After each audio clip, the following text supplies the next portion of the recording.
Welcome to our next episode of Painting with a Purpose. Today we are going to be creating a farm with a flower fence. The colors you're going to need are green, yellow, white, black, brown, blue, red, and purple. You're going to need to have your flat brush and your two round brushes, your handy dandy best friend, your rag, and a paint water bowl. Let's get started. The first thing we're going to do is we're going to create a horizon line and our mountains in the sky. So with that, I'm going to take my flat brush and my plain green paint, and right center in the middle of my canvas, I'm going to go up about 1 inch and I'm going to make a straight line across my canvas. Straight line across my canvas. Now I'm going to go ahead and paint everything below that line green. But what I want to do is I want to kind of make it an interesting green. So I'm going to throw a couple globs of green on here. And since it's springtime, I want to make this a light green. So I'm now going to use a lot of yellow. I'm going to drop my yellow paint right with my green paint. I'm going to just mix these up right here on my canvas a little bit. There we go. And then using a left to right motion, I'm going to make horizontal lines all the way across. I always do vertical lines right on my edges just to make sure they're nice and clean. All the way across to fill in light green. This way this can dry while we're working on our mountains and our sky.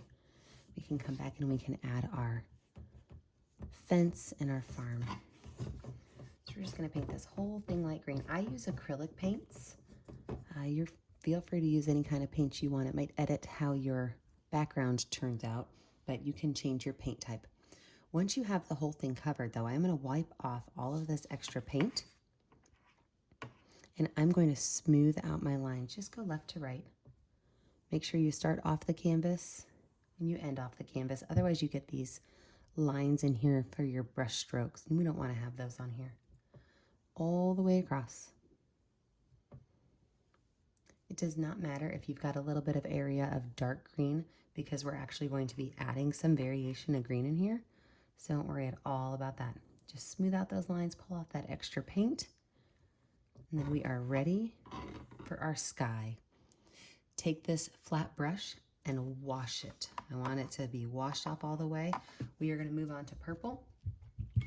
And if we mix the green and the purple together, we're going to get a nice brown color, and we do not want that. We want to have Purple Mountain Majesty going on.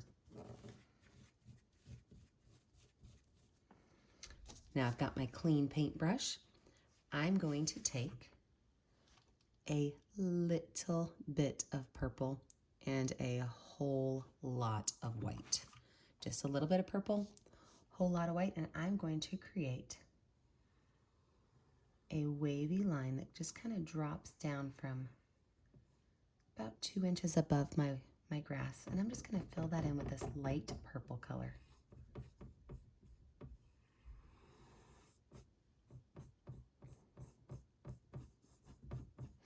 Now this is not going to be the only thing we're putting on this mountain, so don't worry if your lines are super neat.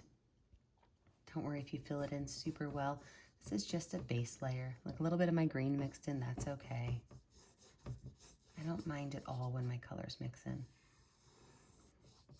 Perfect, I've got one mountain done. That was easy. I'm going to do the same thing. I'm just going to wipe my brush off. I did not wash it. With a little bit of blue and a lot of yellow, I'm going to make a second mountain. And this mountain's actually going to be a little bit longer. He's going to go all the way over to that mountain. And what this is when you're making mountains, you don't want them to be exact triangles, okay? That's not what mountains look like. Now, some of them have some pretty steep peaks to them, but you do not want it to be a super tall triangle.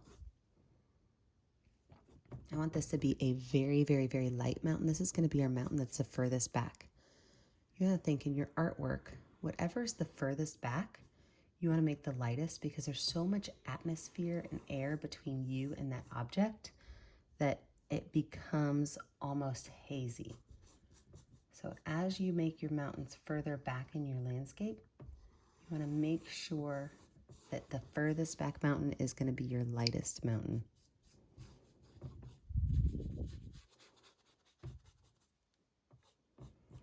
I'm going to now smooth this one out just a little bit.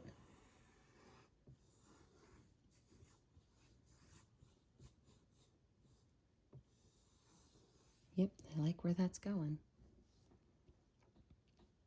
And then I'm going to make one more mountain. And this is going to be, I've already got my white on my brush, so I'm not really worried about washing my brush off. I want it to be a little light. And I'm just going to make another mountain range. This is going to be my small one. I'm going to make this one just right up here in the front.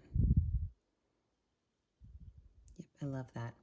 If you want to look at any really cool landscapes, you can look up Gabrielle Munter, M-U-N-T-E-R. She does some really bright, fun landscapes.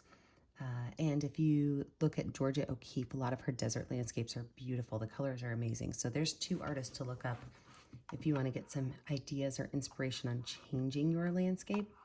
They will definitely inspire you. Now we are going to make our sky. In our sky, I've already got the blue and purple on here. I'm only going to take white, just white. And I'm going to fill in this whole area up here with just white.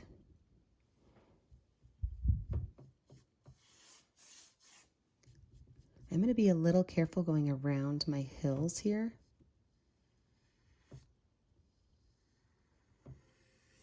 Just a little careful going around my hills here to clean those up. See how light blue that is and how it's varied. You don't need your sky to be all one solid color. Although if it is all one solid color, you're probably in Denver because it seems like their skies are always a light blue color. We go run those across. Oh, yep, I love that. Perfect. Let's finish up our mountains and then we're going to move on to our farm. We are going to add in a farmhouse. We are going to add in some fencing and some beautiful flowers. But before we do that, we need to finish our mountains so they can dry. So I'm going to wipe my brush off.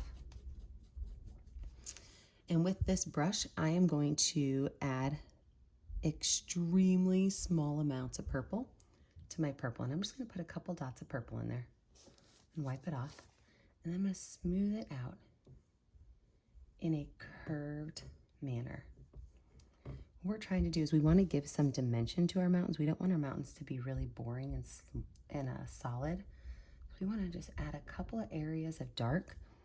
Now, if you're noticing you're using way too much, use less on your brush.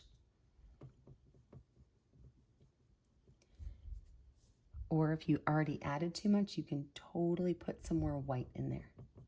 But I'm just going in curved lines just to add a little bit of dimension to my mountains.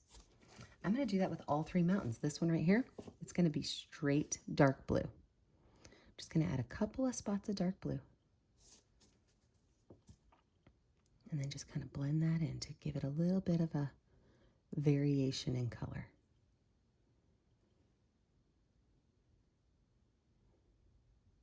And then, of course, my blue background in the last mountain. I'm still going to use dark blue, but I'm not going to use as much. So I'm going to add just a little bit of spots of dark blue in here. And we're just going to kind of brush that into the background so that it shows just a little bit of interest, a little bit of variation. Now this is a good point for you to stop and let your art dry. When we come back, we'll add in our barn and our fence. I'll see you guys in just a minute.